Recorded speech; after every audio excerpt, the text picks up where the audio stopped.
Well, good morning, everyone. My name is Aya Tange. I'm part of the Microsoft Teams product group. And today, I have the pleasure of giving you a whirlwind tour of Microsoft Teams in 20 minutes. So just to kind of set the stage, this is a Teams 101, how to get started, what is Microsoft Teams. I've just talked to a couple of you, and you're kind of getting your feet wet, trying to understand how to use the product. So I'm going to run through a bunch of different features, and I'll try and leave some time at the end for any questions. I do have to run back to the hub right after. So if you don't get your questions answered, there's a huge group of us at the hub under Microsoft Teams, so make sure to check us out. So with that, let's start with what is Microsoft Teams. So the way we like to explain it is it's the hub for teamwork. So you've got everything that you need in a single and secure location. So you've got your chats, so you can talk to people really quickly. You have your meetings, so you can connect seamlessly using video, screen sharing. You have your calls, so you can add PSTN calling or voice over IP, so you have everything in one place. You also have file management. Heard a lot of people are SharePoint users, so we'll talk about that in a little bit. And we also have our apps and workflow integrations. So it's with your Office apps as well as your third-party apps, services, line of business apps, you name it. We can also integrate that into Teams. And so why did we build Teams? So there's a couple things I want to call out here. First is transforming your workplace collaboration. So making it easier for you to communicate with people within your organization. Some are small organizations, some are a little bit larger, but we want to make sure that we can help everyone from the C-suite down to the first line to make it easy for you to chat with people. Streamlining business processes. I'm sure you all have processes you have to do on a regular basis. We're working to automate that and bring it into Teams so that you have easy access to being able to complete those processes in a faster way. Connecting everyone on a single platform. So Microsoft Teams comes on a desktop app, on a mobile app, and even in the web browser. Same experience across all form factors. So has anyone downloaded the mobile app before? Okay, cool. Who's using Teams right now? Good. It's good set of hands. It's really a seamless experience, and so I jump from a meeting on my phone onto my PC, and I'm constantly moving between device and device. And lastly, we have the enterprise-grade security and compliance that you'd expect with the Microsoft 365 suite. And so that's something that is really important to us because people want communication tools, and they'll go download consumer-grade tools, have different sign-ins, logins, experiences, sending information to places they shouldn't be sending information to. So what we're doing is trying to decrease that shadow IT risk. So let's jump into a demo. I'm going to demo with one hand and hold this mic at the same time. So we're going to try this. So here I am in my Microsoft Teams desktop app. And I start my day every day in the activity feed. So you can see that it looks very much like a social media feed. And we've done this on purpose because a lot of people are used to that kind of social media communication. But it's also very overwhelming. You may be a part of a lot of different teams and a lot of information's coming in. So now we've added this filter capability. So now I can see my unread messages, my app mentions, replies, missed calls, voicemails, you name it. But I start every morning looking at my app mentions because that means that someone needs my attention. Whether that's answering a question, they need me to review something, they need my input. So I kind of think about this as my important inbox, or my important mails in my inbox. And this is how I create my to-do list every morning. Then I'll go into chat. And here I can have my one-on-one chats. So I'm chatting with Megan here and Alex. But I also have a group chat with up to, I've got 5 people already in this chat. I can even add more. So let's say someone's coming in last minute. But what I love about this is now I can decide how much that person gets to see.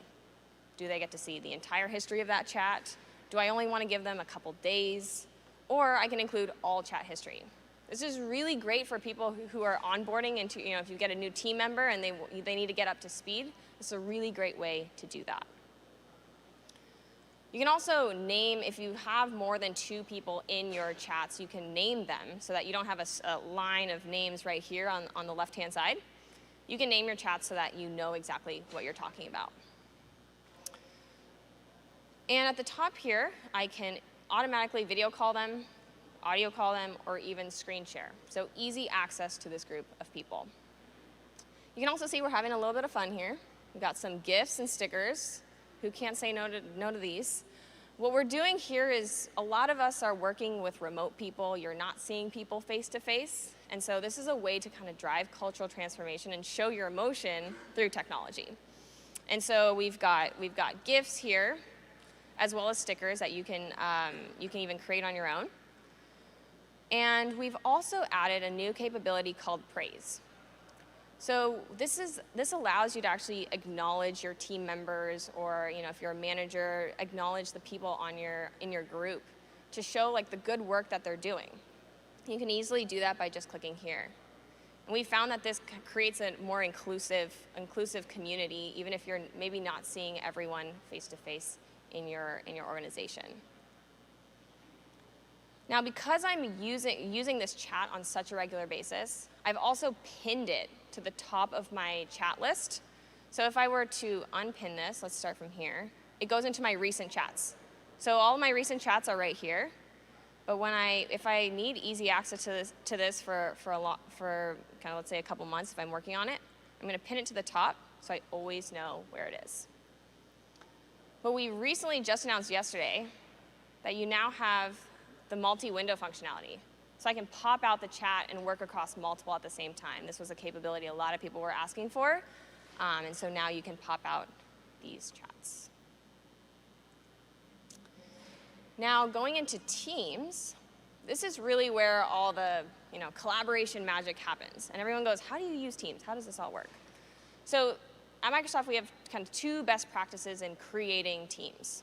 The first one is you can create a team at a project level.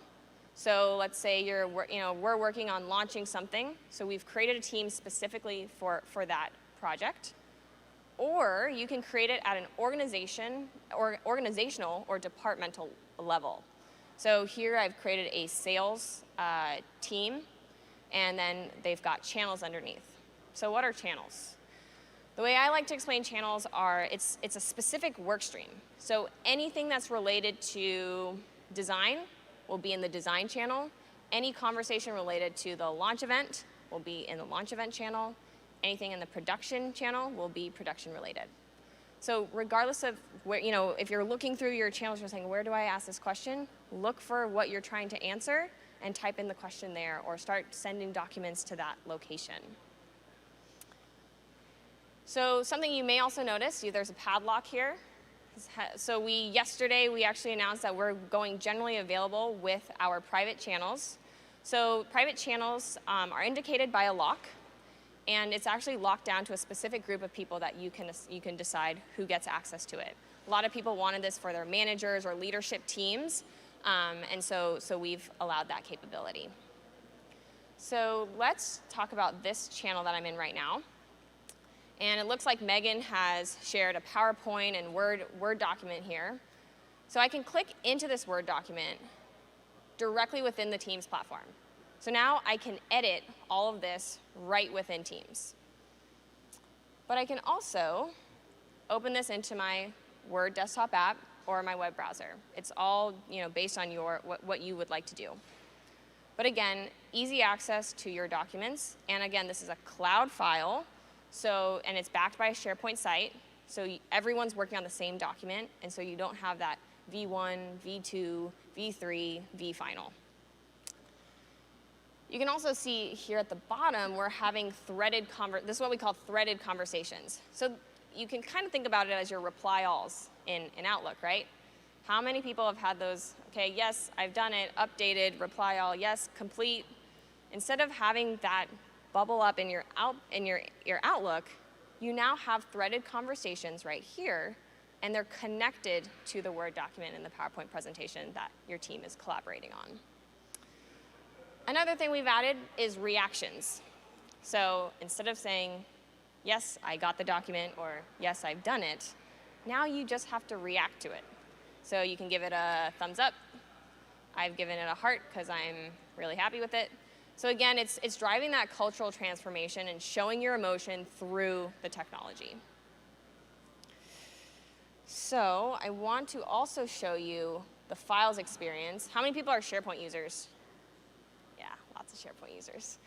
So we know a lot of you are coming from the SharePoint world. So we've actually improved the integration. I don't know if you were familiar with the old files experience within Teams. You may actually still see it in your Teams tenants today.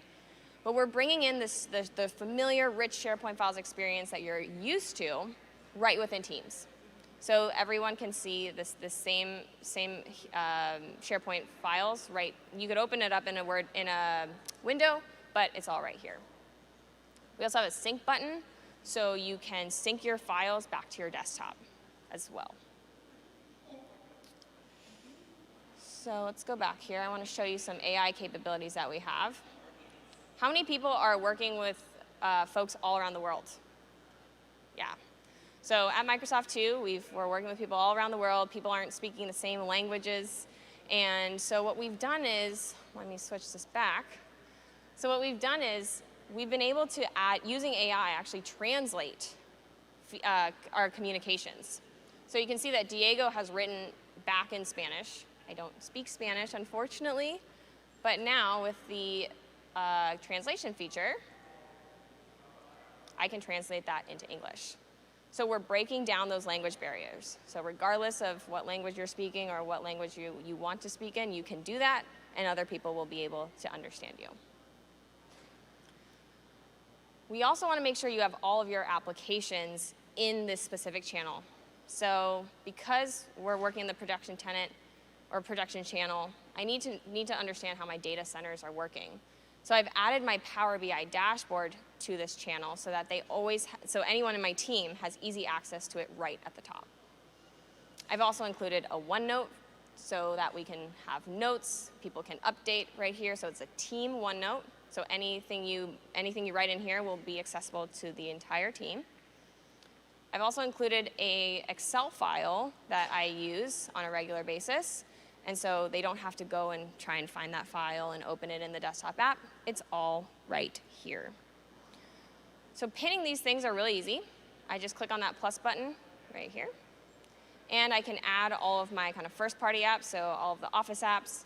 But we also have a pretty big store of third-party applications and services, and you can add these as well. And if we don't have it in the store, there are other ways to connect as well. So we've got our connectors and bots that we can use to bring in the third-party services that you are already using into Teams. Now let's talk about calendar, because I know we all spend a lot of time in meetings. So here's my calendar view. And I'm doing this, I like to see it in a work week, but you can decide if you want to see it in a day view, but I'm going to stick to work week. Your Outlook calendar and your Teams calendar are identical. So any changes you make in Teams will show up in Outlook and vice versa. So you don't need to worry about, oh my gosh, I just made a meeting in Teams, is it going to show up in Outlook? It's connected. And I can easily create a meeting just by clicking on the top right-hand button here. But why don't we go ahead and join a meeting? So now, when I click on this meeting, I have a link, I have a phone number, I even have a conference ID. So if you are connecting with external folks, you can send them this information and they can easily join the meeting. They don't need to download the Teams desktop app, they can join through the web browser, they can join through a phone call, so it's really, really simple. But if I'm in the Teams desktop app, I can just click here with one touch and I can join. So now, I have a pre-join screen. And we've added this because how many people have had that awkward moment where they think their video's off, but it's actually on? You think you're muted, but you're not muted. I know I've had many awkward moments. So I can now decide how I'm entering the meeting. So I just turn my mic off because there'll be ambient noise and craziness, but I'll keep my video on. We have this other toggle in the middle, and this is our background settings. Last year, we added background blur so that you can remove the distractions behind you so you can stay focused in on the meeting.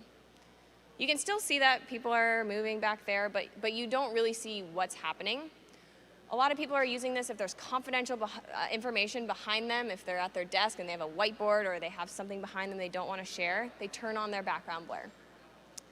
But recently we've taken this to the next level and added customized backgrounds. So I can pretend I'm in the office when I'm not in the office. I can pretend I'm in a conference room when I'm not in a conference room. Or I can keep it fun and say I'm at the beach. So what the great thing about this is you can also upload your own images as well. So I've seen a lot of people upload their company logos. So it's in the back. We've had some funny ones where Satya's been behind and he's been in the meeting. So you can have some fun with it. But the reason why we created this is it helps people turn on their camera. So if you're working remotely and you still want to have that face-to-face, but you've got kids in the background, you have your dog running around or something's messy, you can use these customized backgrounds and still turn on your video and feel okay. So I'm going to join this meeting here. Wow, what a nice day I have here. So I can now I can open my share tray, and I can decide to share my entire desktop, or I can share a specific window, or I can even share a specific document if I've already uploaded it into the meeting. I also have Microsoft Whiteboard that we just announced is generally available. This is so that regardless of where you are, you have a virtual whiteboard that you can work off of and collaborate on. But we also want to make sure that meetings are inclusive for everyone.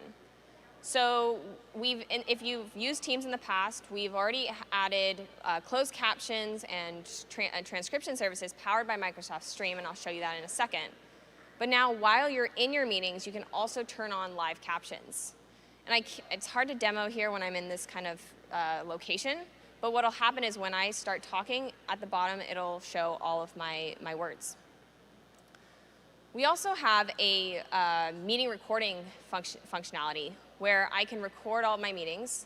A lot of us have time zone differences, they're double booked, you can't make those meetings. So at Microsoft, we end up recording a lot of meetings so that people can go back, rewatch them, make sure they have all the action items that they need to go do. So I will show you one that I missed yesterday, actually. Last thing I'll call out, popping out a meeting. This was another much requested capability from people like you. So now you can pop out that meeting, keep it in a separate window, and still have access to the rest of your Teams platform. So let me go back and go into a recorded meeting, so I want to show you what that looks like. So yesterday I missed this production sync, and now because they recorded it, it automatically populates, once it's done, it'll populate the video right into the chat. So I can click into it and watch it in its entirety. And this is all powered by Microsoft Stream. And so now I'll start watching, and you'll see that we've got closed captions, so I can see exactly what's being said.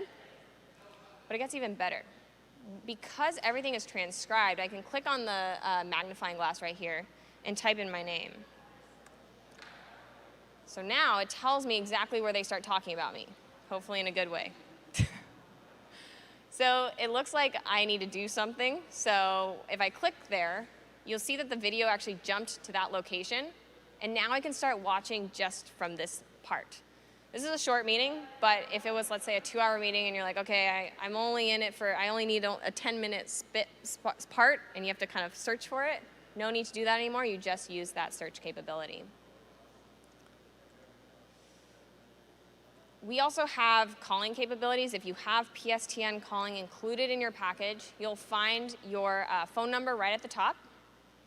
And you'll have your dial pad, so you can make external calls right from here. We also have our voice over IP capability, so you can make all of your calls. And you've got your contacts, your history, and even your voicemail here. You can also see the Yammer and a Yammer tab and a Power App pinned to the left rail. We just announced that you can now pin apps to the left rail. So that regardless of where you are, you always know where it's located. You can do that at an end user level, so I've personalized it for myself, but you can also do it if you're an admin, you can do it for your organization.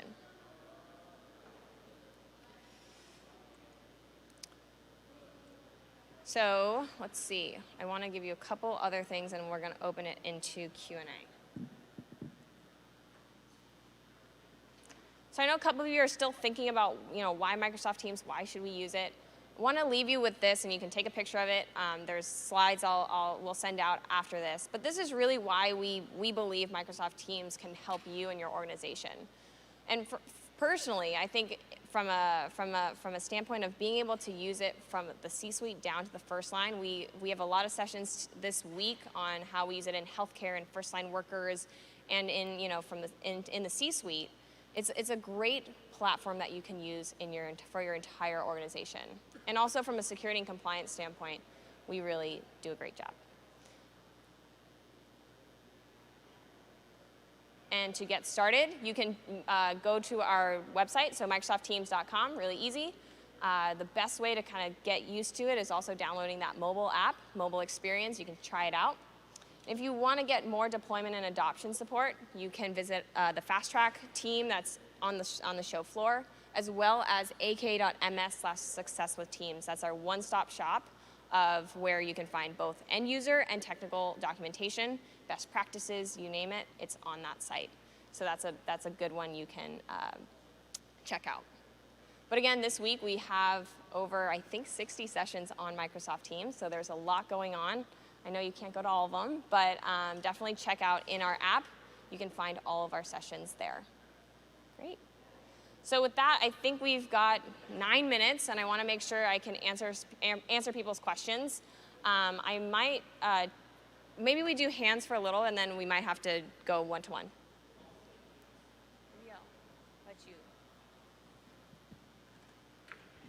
Can we use Teams with no extra add-on or third-party apps for, say, webinars with external clients? So we have a live events functionality. So we can create a live event where you have over 10,000, you can have up to 10,000 people in the meeting. So for example, at Microsoft, we've got town halls or trainings. We use live events. So you can add internal people as well as external people. You can just decide the permissions and invite people. That when you create a live event, it's going to be more, you have a couple presenters, and then you have moderators for Q&A. So it's not anyone can't just unmute themselves and talk. It's definitely more of a one-way conversation, but you have that Q&A functionality. But that's what I would recommend for that. Maybe just call it out. Yes. Yes.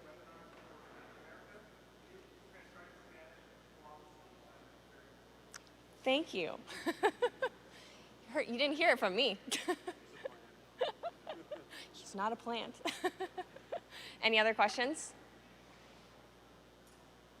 Well, that's great. Did I answer everyone's questions? That's pretty cool. Well, I will be here for a couple more minutes. Oh, yeah, go ahead.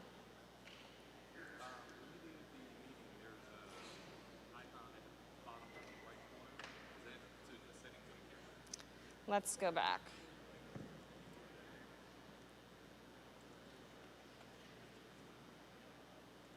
So let me join this meeting.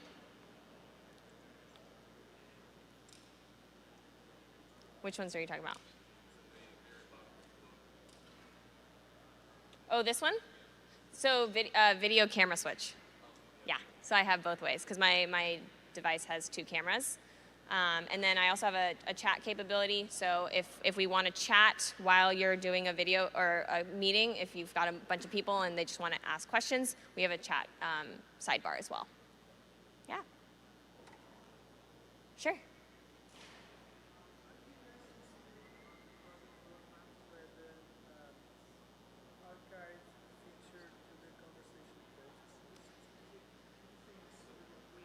So right now, so the question was, I think it's between persistent chat versus being able to archive your conversations.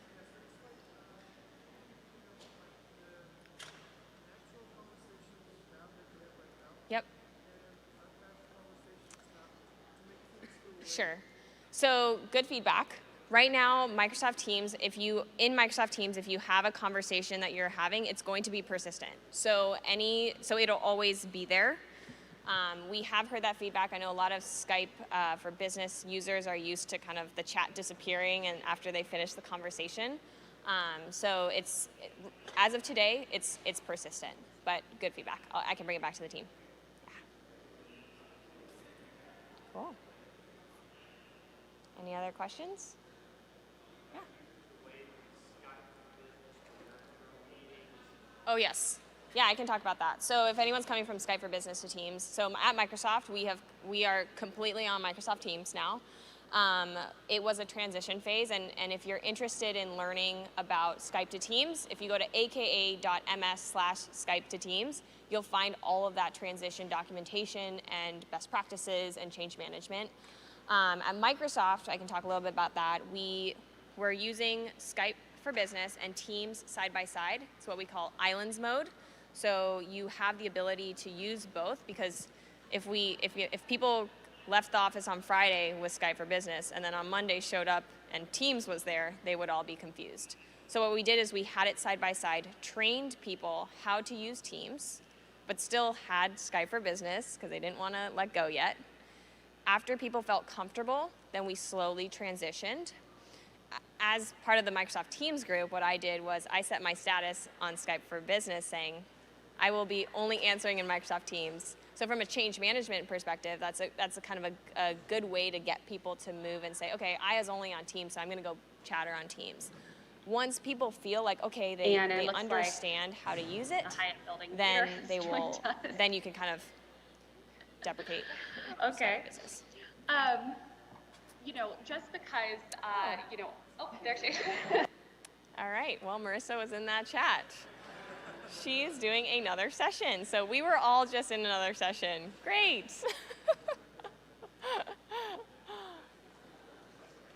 Well, thank you so much. Thank you.